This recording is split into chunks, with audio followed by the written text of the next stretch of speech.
Naftës tha, çfarë do lloj paraje që nga TVSH-ja e rritur e naftës vjen në buxhet, u takon pensionistëve.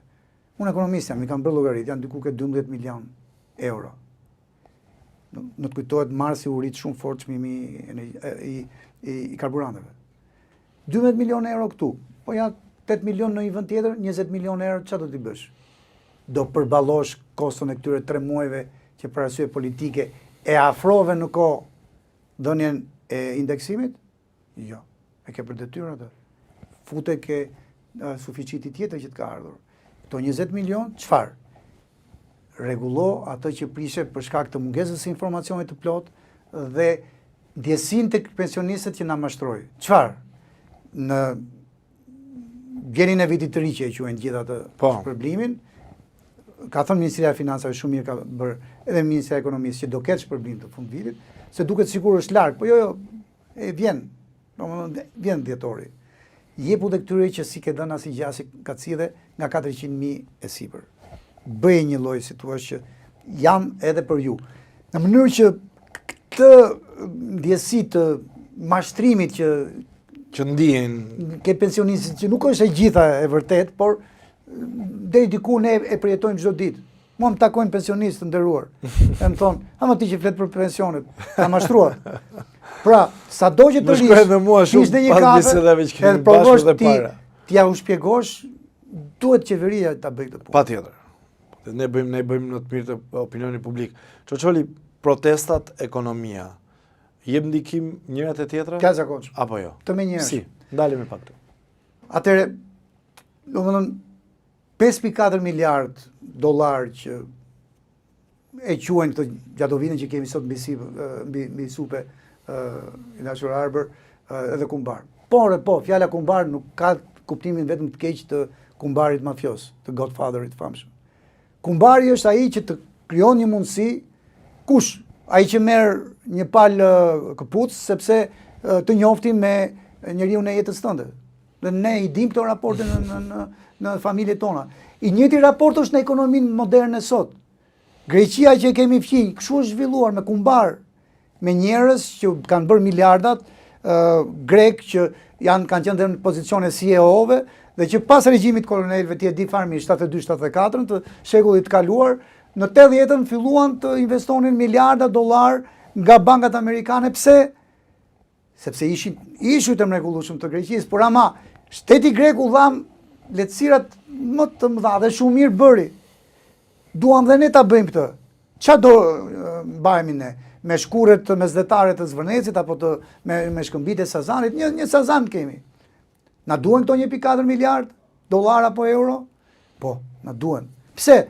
Sepse i dashur Arbër nuk do vi si do kush do që do ndërtoj një hotel atje. Se ne hotele na duhen. Ne e pam se çfarë u bë me vilat. Me golemin, me palasën, ka shumë. Po tani në palas ti ke apartamente private që shiten, ti ke vila që shiten. Ke golemin që është një katastrofë. Po këta parelli që i blen ato, edhe me gjysmë milioni euro, një vilë, nuk kam Çoçoli. Në palas njerë. Sipër, të kërkojnë ndjes. Po shikoj për kuriozitet. Të kërkojnë ndjes, por ama pikërisht këta njerëz që janë parelli nuk do rinë 365 ditë aty. Turisti në një strukturë hoteliere, po, ai të ri. Po kthemi pak te protesta Çoçoli. Atëherë, protesta çfarë të bën? E ke parasysh këndvështrimin e mediave ndërkombëtare, sidomos atyre të jetë kritike ndaj presidentit Trump? Nuk po i përmend. Një prej tyre dhe CNN, më themi, nuk ka problem. Protesta ndaj resortive luksoze të Jared Kushner dhe Ivan. Ky ka qenë kryefjala në fakt. Ndërkohë që protestuesit tan, Parlamenti Real i Shqipërisë, që sot është tek ta të ri që kanë këtë energji pozitive për të protestuar, shumë mirë bëjnë që dalin, dhe që kanë një mrekulli që janë të paqët më në fund. Kemi protesta, nuk kam asnjë incident. Muajin që janë të paqët. Çfarë do të thotë? Edhe kauza është e drejtë. Kauza, prandaj them që është parlamenti, sepse ne nuk kemi patur një parlament me një kaos. Ne kemi patur një parlament çokaxhi, një parlament që pse drejtuesit të partive kryesore të vendit ton me listë i nxorën deputet dhe ata me disiplinën e kartonit jeshil nga partia në qeverisje, apo me disiplinën e kartonit të kuq gjithnjë nga partia nuk kam dhënë asnjë ngjyrë këtij parlamenti. E vërtet është. Pra, ky është parlamenti me ngjyra i vendit tonë. Parlamenti i protestave rinore. Por ama kur ti përmende CNN-in, po janë dhe shumë të tjera, MS Now, apo ç'të të them, BBC, të gjitha, Reuters janë loqe të gjithë.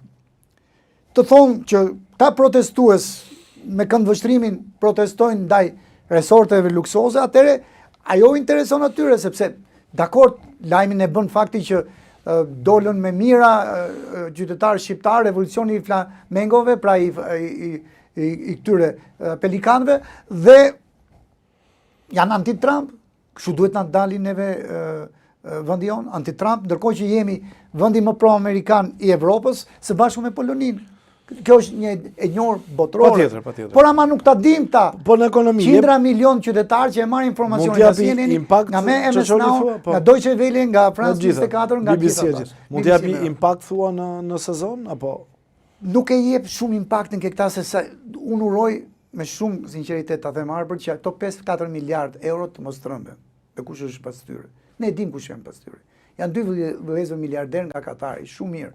Ata kanë ndërtuar një pjesë të mirë të Katarit të kupës së botës 2022-shit. Kompania e tyre është e 42-ta në botë për ndërtime. Dhe 187 milion euro që të erdhën, nuk të erdhën nga noi kapriço në një miliarderi. Të erdhën ishin për tokën apo? Ishin për 150 hektarët. Zvërneci, që ta dinë qytetarët, është 750 hektarë. Komplet, e dinë më mirë gjeografët. Laguna e Nartës, Pishpora, një pjesë e Pishporës, dhe vetë Zvërneci, që kanë një ekosistem të tyre, të mbrojtur, po është mbrojtja numër 5, nuk është mbrojtja numër 1.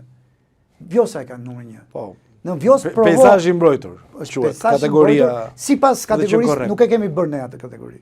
Janë të gjitha vlerësimet të një strukture ndërkombëtare. Të njësoj mbron peizazhin e mbrojtur në Mykonos. Je për ndërtimin apo jo? Jam për ndërtimin, sepse të thash, çfarë do marrim ne nga shkurret mesdhetare të Zvërnecit?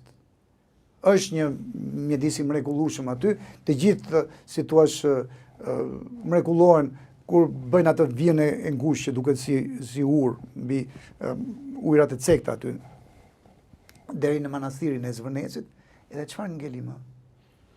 Ajo do të ruhet, sepse është një mrekulli e natyrës, aset jonë. Ka specie të jashtëzakonshme. Unë kam qenë 2 javë më parë, ishte një mrekulli e vërtetë. Ka, atëherë, ne çfarë bëm? A u gëzuam gjithë kur filloi të investojë për aeroportin ndërkombëtar të Vlorës? Vlora i largon. Nuk pati debate. Vlorat i largon pelikanët. Nga zhurmat. Te aeroporti. Pelikani Karçorel nga zhurmat ka ikur. Ka qenë edhe në Mykonos. Po. Por u ndërtuan 3 aeroporte turistike atje edhe s'ka më pelikan. Çoçoli, për aeroportin e Vlorës, çfarë po ndodh? Një kaos i vërtet, mishmash ligjor, ortakësh, aksionerësh, si është e vërteta? E vërteta është që as që diskutohet ka zën ka aksionerësh, nuk është hera e parë në aeroporte shumë të mëdha.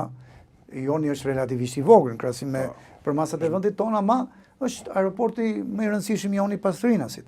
Kështu që zënka partnerësh normalisht me gjykat duhet që gjykata vepronte shpejt sepse është. A ja ka dhënë pacollit apo jo? Ja kanë dhënë. Po. E ka drejtën pacolli apo jo? E ka drejtën, por e ka de jure. Ma beteku. E ka de jure, nuk e ka de facto, sepse mjafton që si thua